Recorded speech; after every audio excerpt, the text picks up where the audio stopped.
Bom dia, boa tarde, boa noite, sejam muito bem-vindos e bem-vindas a mais um episódio do Pensando a Vida comigo, Diego Laco.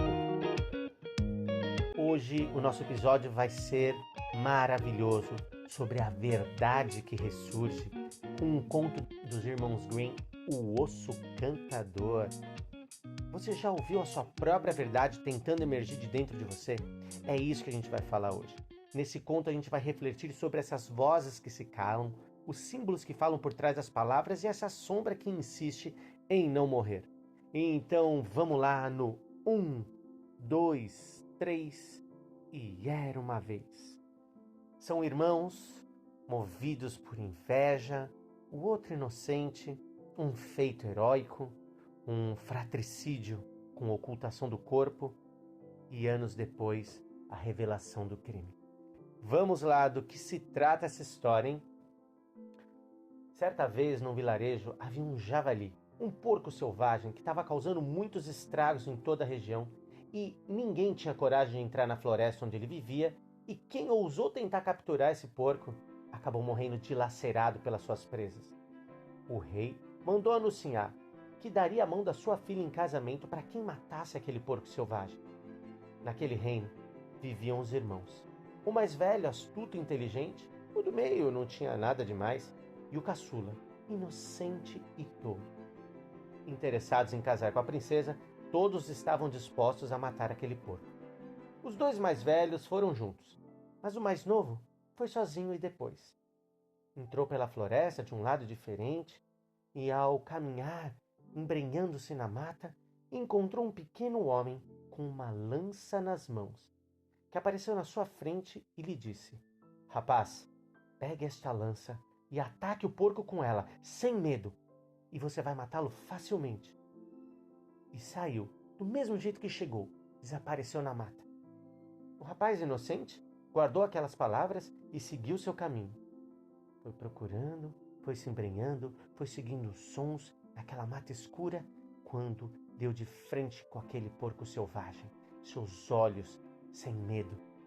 O rapaz lembrou das palavras, empunhou a lança e viu o porco, que olhou nos seus olhos e correu na sua direção velozmente. Suas presas prontos a rasgar sua carne, quando o rapaz apenas esticou seu braço firme e a lança penetrou no coração do porco, matando ele na hora, fazendo com que caísse no chão. O rapaz, todo feliz, pegou então, colocou o porco nas costas e saiu, pronto para pedir a mão da princesa em casamento. Na sua caminhada, ele passou pelo outro lado da floresta por onde os irmãos haviam entrado e viu os irmãos mais velhos dentro de uma casa, bebendo, se divertindo. Entrou na casa, mostrou o porco e os irmãos incrédulos olharam aquilo e o rapaz, todo inocente, contou tudo tintim por tintim que tinha acontecido, desde o momento que entrou na floresta, a lança que tinha ganho, como enfrentou o porco. E os irmãos falaram: você está muito cansado, precisa descansar desse feito heróico, venha, fique conosco, vamos comemorar. Eles comemoraram bastante mesmo, até o ponto que eles disseram: agora é hora de você ir atrás do seu prêmio. E foram rumo ao castelo do rei. Os irmãos mais velhos ficaram atrás, enquanto o mais novo foi à frente levando o porco. Saíram da floresta, chegaram no caminho do castelo, ao qual deveriam passar por uma ponte onde tinha um rio embaixo, bem tranquilo. Mas o rapaz nem sequer chegou a passar a ponte, pois antes de cruzar a ponte para pegar o seu prêmio, os dois irmãos, invejosos, mataram o irmão mais novo. Enterraram seu corpo debaixo da ponte e foram. O irmão mais velho foi carregando o porco e reclamou o prêmio. Disse tudo o que tinha feito para vencer aquele porco. O rei, enfim feliz, deu então a mão da sua filha em casamento. E o filho mais velho, astuto, casou-se e viveu uma vida com aquela moça, trouxe seu irmão para viver junto e o crime tinha sido ocultado. Ninguém sabia o que tinha acontecido. E anos se passaram. Até que um dia, um pastor, um humilde pastor, um camponês, caminhava perto da ponte quando viu algo branco bem diferente na areia perto da ponte. Foi até lá e viu um osso branco, branco, branco. Ele falou, nossa, pode ser perfeito para fazer uma flauta. Ele pegou aquele osso, escavou, fez o que precisava e fez uma pequena flauta. Mas não era uma flauta qualquer, pois quando ele pegou para tocar a flauta, ele ouviu o seguinte: ó amigo pastorzinho, você sopra o meu ossinho, os meus irmãos me mataram e aqui embaixo me enterraram, roubaram o porco que eu matei só para casar com a filha do rei. O camponês, ouvindo aquilo, não sabia nem sequer o que fazer.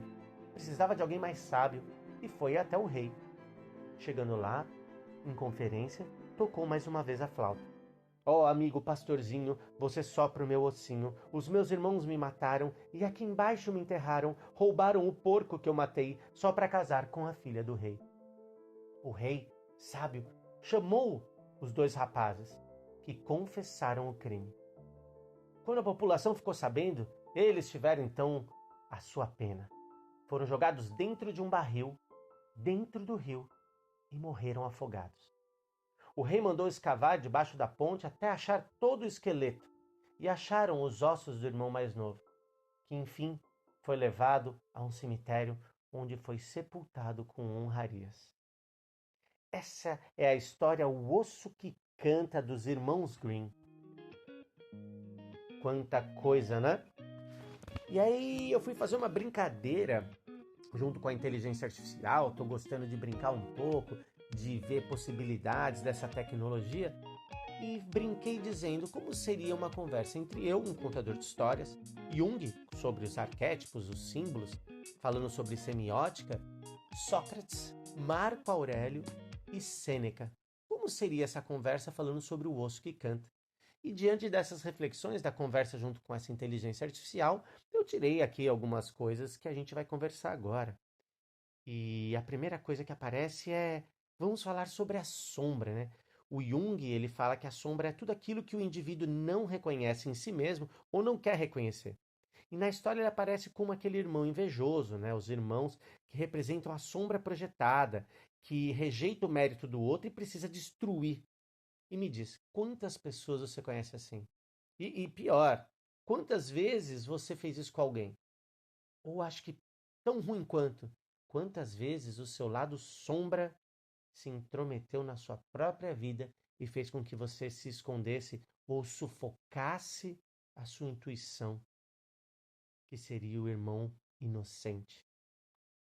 O osso, ele traz como uma memória ancestral que não morre, como um material reprimido que volta a se expressar, a voz arquetípica da justiça simbólica. Quando a gente estava fazendo a conversa assim, houve um trecho de Sócrates falando que justiça é essa, né? Que justiça do homem é essa? E aí a gente começou a conversar, eu comecei a trazer o lado da punição que os irmãos tiveram, porque no conto ele quer a harmonia, o equilíbrio, então é a justiça reparadora. E eu questionei, falei, por que num conto, considerando, claro, na época que foi escrito, que foi compilada essa história, porque a crueldade na punição? Não seria melhor colocar aqueles que fizeram o mal para servir o próximo?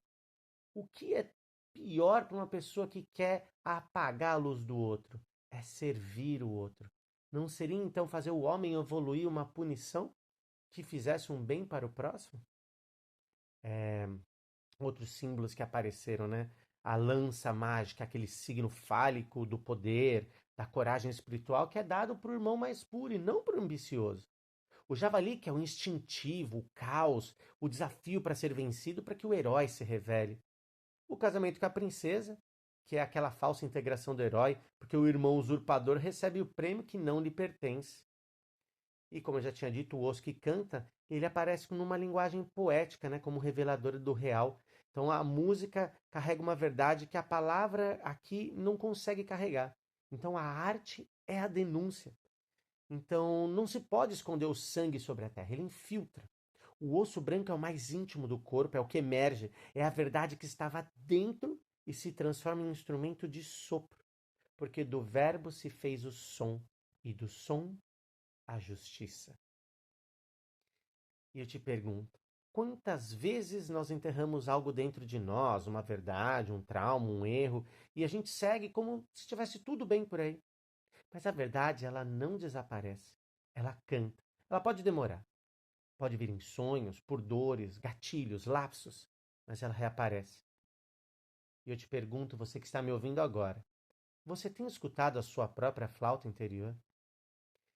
Essa história do osso cantador, ele lembra que a justiça simbólica ela é inevitável e é bem interessante.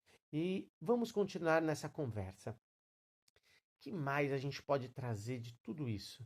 Eu trouxe, por exemplo, na questão que eu queria refletir mais, era sobre as punições. Por que a gente tem que trazer a justiça de uma forma cruel?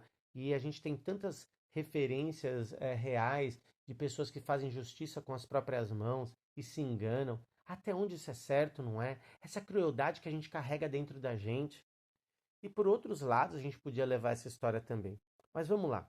Vamos pensar então na autorreflexão, uma coisa pra gente, uma coisa que nos ajuda a evoluir.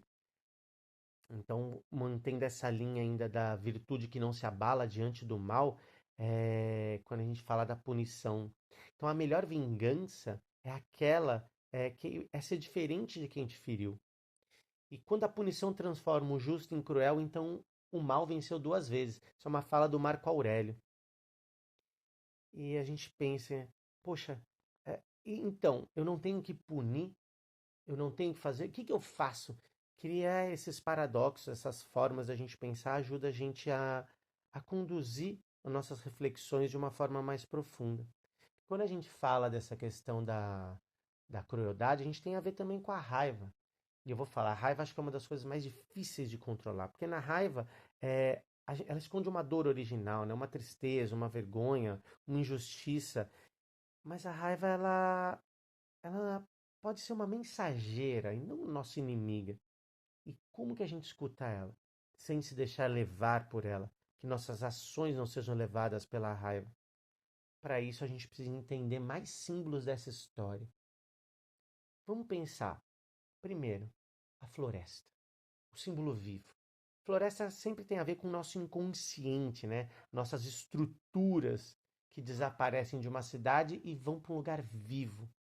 Então, entrar nessa floresta é perder-se para se encontrar, como um labirinto. Quando você acha que você está chegando no centro, você se afasta dele. O irmão bom, ele entra na floresta para enfrentar o javali. Representa aquele perigo primal. E a floresta transforma ele. Ele vence o javali. Ele vence esses instintos dentro da floresta e sai herói dele mesmo lá de dentro. A floresta é o útero simbólico para o herói renascer. Então, quem evita o inconsciente, a floresta, está se evitando. Lá dentro, quando ele encontra o porco selvagem, o javali, ele é um instinto violento, né? A gente estava falando de raiva. Então, é um monstro que guarda o ouro. No caso, o dragão que guarda a princesa. Ali, quem quer esse ouro? É o irmão justo que vence algo dentro de si. Então, ninguém é digno da luz se não atravessou a sombra. Você concorda? E para vencer essa sombra, para vencer esse javali, ele vence com o quê? Com a lança. Não é qualquer lança, sempre é alguém que nos ajuda no caminho. Ele ganha essa lança de alguém. E esse alguém, ele dá a arma na mão da virtude, na mão daquele que é virtuoso, que sabe que vai fazer uso para o bem. Então não é um poder bruto, é um poder com propósito. Mas mesmo assim, aquela lança não protege ele da inveja do irmão, porque há perigos que são externos ao herói, e nem toda virtude é suficiente sem vigilância. E aí a gente chega então no osso.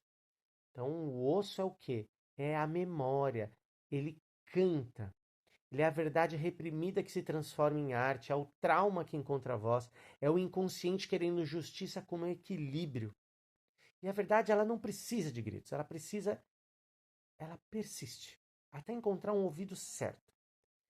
E quem é o ouvido? Quem que toca a flauta? Não é o rei que toca a flauta, não é o rei que acha o osso, é um pastor, é a figura humilde. Ele não é o herói, mas é ele quem escuta o osso cantar. Ele é o símbolo daquele homem atento, do receptivo. Ele liga o mundo profundo ao mundo comum. Ele tem que ser alguém que escuta a dor dos outros e transforma em história. Tem muita coisa dentro de um conto que a gente pode pensar que nos ajuda no dia a dia. E você? Gostou? Vai te ajudar a refletir? Então eu quero que você pense. Qual a verdade que ressurge em você? Gente.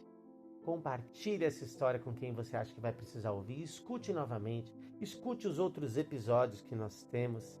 E muito obrigado por terem prestado seus ouvidos gentilmente. Espero vê-los no próximo episódio.